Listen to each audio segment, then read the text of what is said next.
In previous video, we have completed the reading of that lesson, Columbus Discovers America Part 2. Students, ये जो story है वो Columbus discover America part 1 के आगे का भाग है जो लेसन नंबर 12 में हमने पढ़ा। हमने पार्ट 1 में क्या पढ़ा कि किस तरह से कोलंबस ने अपनी जर्नी स्टार्ट की थी, वॉयज स्टार्ट की थी, और उसका जो डिस्कवरी का मेन उद्देश्य था वो था कि वो इंडिया का सी रूट फाइंड कर रहा था, इंडिया तक जाने का। लेकिन वो डिस्कवरी आखिर में कहाँ पहुंची उसके बारे में हम पार्ट 2 में पढ़ेंगे कि 11 अक्टूबर को लैंड दिखने के क्लियर साइंस जो थे वो दिखने लगे। तो एक दिन क्रू ने रिकवर्ड किया कि जो सी से टॉप ऑफ अ टेबल में कार्व्ड स्टिक दिखाई दी उन्हें। फिर कुछ लोगों ने, एक और आदमी ने एक ट्री की ब्रांच जो थी वो पानी में बहती हुई देखी जिसमें फ्रूट्स थे जो फ्लोट कर रहे थे। जैसे ही सन डूबता है सी में, क्या देखते, कोलंबस अपने डेक पे शिप पे खड़े होके देखता है कि वेस्ट की तरफ 10 बजे के करीब ऐसा थॉट आता है कि वहां कुछ लाइट है, कि उसने देखा कि वहां लाइट थी। प्राइवेटली उसने पेंड्रो ग्रूटिजेस जो एक फेथफुल मेंबर था उस क्रू का, उसको दिखाया। उसने बोला कि हाँ ये, फिर एक थर्ड मैन को बुलाया तो उसने भी डिफिकल्टी से फाइंड किया कि हाँ वहां पे कुछ लाइट दिखाई दे रही है। देन देयर इज, मतलब वो कैंडल के जैसी थी, वेंट अप एंड डाउन हो रही थी इस तरह से, लेकिन वहां पर रियल लाइट ही थी। फिर उनको अंदेशा हो गया। डेक में शिप में 2 बजे के करीब सुबह हो रही थी। सबसे पहले लैंड जो था वो रॉड्रिगो डी टेराइना ने देखा।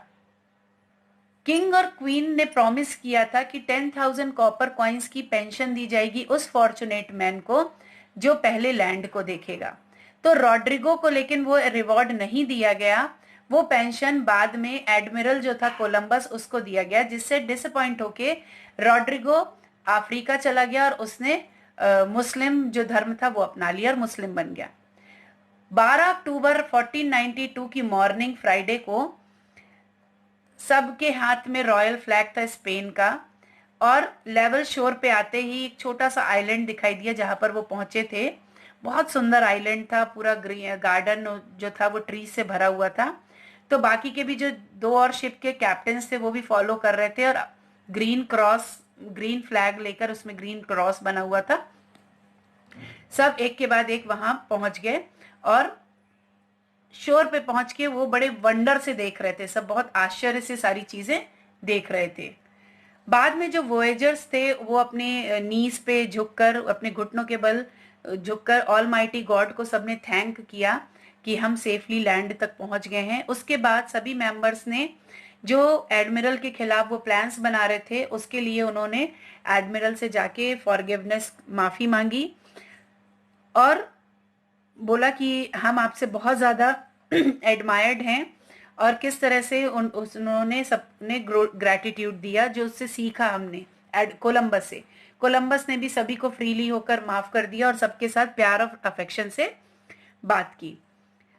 कुछ 2 महीने तक कोलंबस जो था वो सी में एक्सप्लोर करता रहा। उसके बाद उन्होंने बहुत सारे आइलैंड जो ढूंढे। उनका बिलीव था कि एक ग्रुप ऑफ आइलैंड जो है ईस्ट ऑफ इंडिया में, तो उन्होंने उसका नाम रख दिया द इंडीज। बाद की यात्राओं में, वॉयेजेस में, उन्होंने सेंट्रल और साउथ अमेरिका को कोस्ट को टच किया। He sailed down the coast rightly. उनको ये पता था कि ये एक कॉन्टिनेंट है, लेकिन वो अंदर तक वहां नहीं गए। उनको ये था कि ये इंडिया है। कोलंबस ने 4 यात्राएं की, अटलांटिक की। इसके बाद अपने एंड में, आखिरी दिनों में, उन्होंने ये रियलाइज किया कि जो उनकी डिस्कवरी थी उसका ट्रू नेचर क्या था, व्हाट इज। उन्होंने अपने आप को देखा और कि वो उन्होंने सी रूट इंडिया की वो अपने आप को, जो सी रूट थे इंडिया के, वो डिस्कवरर मानते थे कि उन्होंने इंडिया तक जाने का एक सी रूट खोजा है। लेकिन जो सबसे ज्यादा इंपॉर्टेंट थी उनकी डिस्कवरी वो थी कि उन्होंने एक नए कॉन्टिनेंट का एग्जिस्टेंस ढूंढा था, कि एक नया कॉन्टिनेंट इस वर्ल्ड में है। So that one is the his first discovery, that Columbus discovered a new continent and the new world of. So students, you have to read this lesson and try to understood it once again.